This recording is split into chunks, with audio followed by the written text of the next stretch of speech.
வணக்கம் நண்பர்களே, முக்கிய செய்திகளை இந்த பதிவில் பார்க்க போகிறோம்.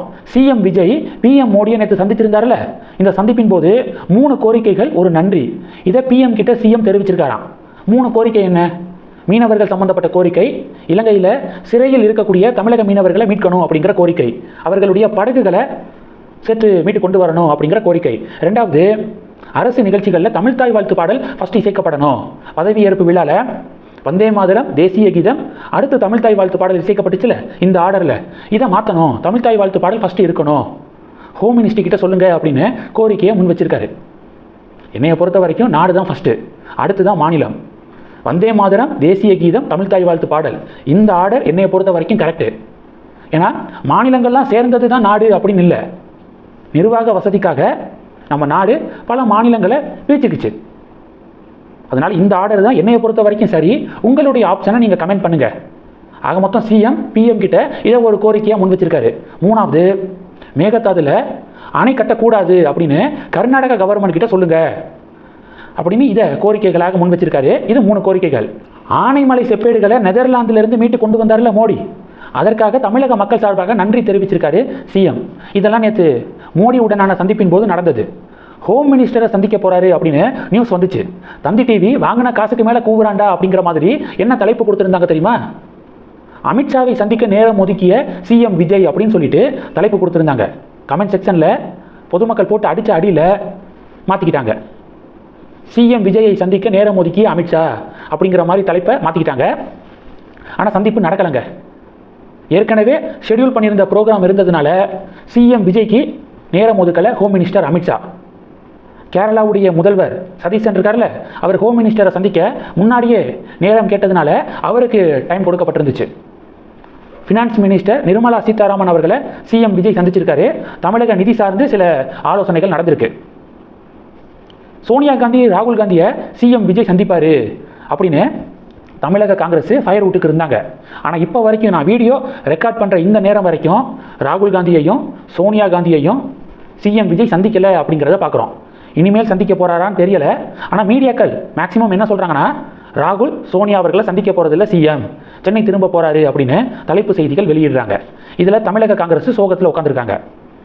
அடுத்து, முதல்வர்கள்லாம் டெல்லி போனால் பிஎம் மோடியை சந்தித்ததுக்கப்புறம் ப்ரெஸ் மீட்டு கொடுப்பாங்க.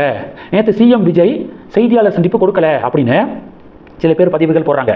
உதாரணத்துக்கு Niranjan, bro DMK journalist Niranjan, நேற்று அங்கே டெல்லியில் பார்த்தீங்கன்னா ப்ரெஸ் மீட் கொடுத்துட்டு போங்க அப்படின்னு சொல்லிட்டு கத்துறாரு நிரஞ்சன்.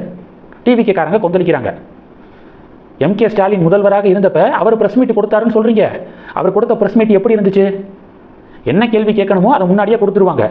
அந்த ஆர்டரில் பத்திரிகையாளர்கள் கேள்வி கேட்பீங்க, அவரும் பதிலை பார்த்து ஒரு பேப்பரை பார்த்து சொல்லுவார், வாசிப்பார். இதுக்கு பேர் ப்ரெஸ் மீட்டா? இதை கொடுத்தாலும் ஒன்று தான், கொடுக்காமல் இருந்தாலும் ஒன்று தான். சிஎம் விஜய் கொடுக்கலை. இப்படி கொடுக்குறதுக்கு கொடுக்காம அதை கடந்து போகிறதே மேல் அப்படின்னு சொல்லிட்டு டிவிக்காரங்க பதிவுகள் போடுறாங்க. இதெல்லாம் பரபரப்பை ஏற்படுத்தியிருக்கு. ஆக மொத்தம் சிஎம் விஜய் ப்ரெஸ் மீட்டு கொடுக்கல. இது பேசுபொருளாக மாறி இருக்கு.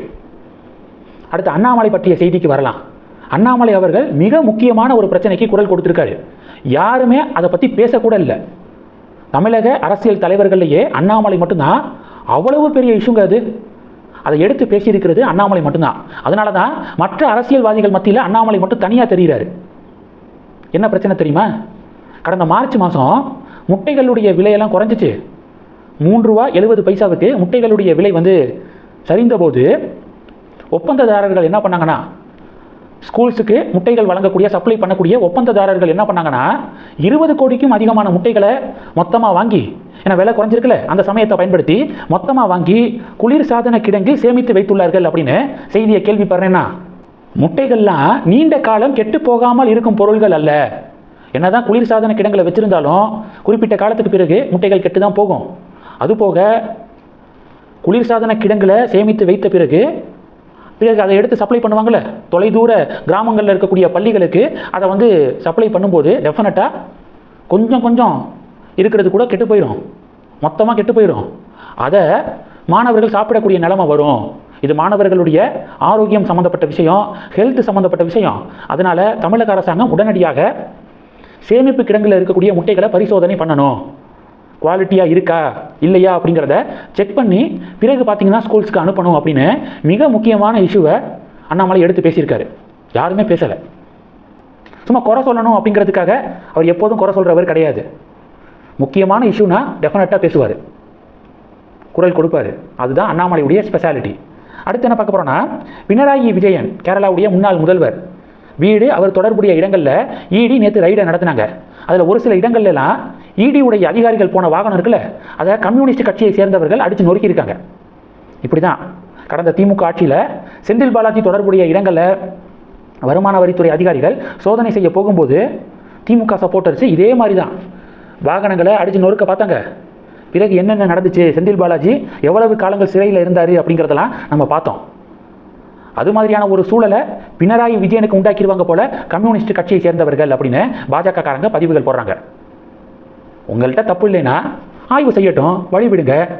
எதுக்காக பயந்து போய் தடுக்க பார்க்குறீங்க அப்படின்னு பொதுமக்கள் ஃபீட்பேக் கொடுக்குறாங்க. பொறுத்திருந்து பார்க்கலாம். அடுத்து என்ன பார்க்க போகிறோன்னா, அஸ்ஸாமில் சட்டப்பேரவையில் பொது சிவில் சட்டம் நிறைவேறி இருக்கு.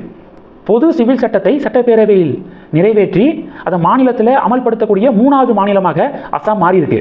இதுக்கு முன்னாடியே குஜராத்து, அடுத்து உத்தரகாண்ட்லாம் கொண்டு வந்துட்டாங்க. இப்போ பார்த்தீங்கன்னா அஸ்ஸாமில் கொண்டு வர போகிறாங்க. இந்த செய்திகள் எல்லாத்தையும் பற்றி உங்களுடைய பார்வைகளை மறக்காமல் கமெண்ட் பண்ணுங்கள். தொடர்ந்து கணக்கில் இருங்க. அடுத்தடுத்து நிறையா பதிவுகளை பார்க்க போகிறோம். நன்றி. ஜெய் ஹிந்த்.